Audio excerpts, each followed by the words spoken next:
शिवजन्मभूमी सांस्कृतिक समिती जुन्नर यांच्या वतीने श्री शिवछत्रपती शिवाजी महाराजांच्या स्मारकाजवळ भव्य दीपोत्सव साजरा करण्यात आला। पणत्यांच्या माध्यमातून भगव्या ध्वजाची प्रतिमा साकारली होती। दीप महोत्सवाचा उद्देश मानवी जीवनातील अहंकार, द्वेष भावना, जातीयवाद, अंधश्रद्धा यांचा या दीपांच्या प्रकाशात नायनाट हो, भारतातील तरुण जागतिक स्पर्धेत आपले स्थान उच्च ठिकाणी ठेवोत अशा आशयाचा संदेश देण्याचा प्रयत्न शिवजन्मभूमी सांस्कृतिक समितीच्या वतीने देण्यात आला। या कार्यक्रमासाठी पोलीस उपविभागीय अधिकारी मंदार जवळे, वनपरिक्षेत्र अधिकारी अजित शिंदे यांची विशेष उपस्थिती होती। तर रमेश हांडे, शिवाजी डोंगरे, संतोष कबाडी, अनिल मेहर, रुपेश जगताप, रवी खिलारी, सुनील ढोबळे, संजय खंडागळे, गौतम डावखकर, विजय नलावडे, संजय वराडी, भूषण मोरे, गोरक्षनाथ बेडवई, प्रवीण चव्हाण, शिवाजी डुकरे, स्वप्नील गुंजाळ, आकाश हुलवळे, मंगेश डोंगरे, स्वप्नील कर्णावट, विकी मोरे, आनंद डहाळे, संस्कार कबाडी, कांचन मोरे, ज्योत्स्ना खिलारी,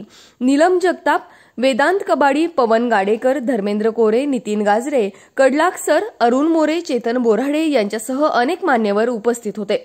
या बातमीची काही दृश्य पाठवली आहेत आमचे निवासी संपादक पवन गाडेकर यांनी। शिवाजी महाराज की जय, धर्मवीर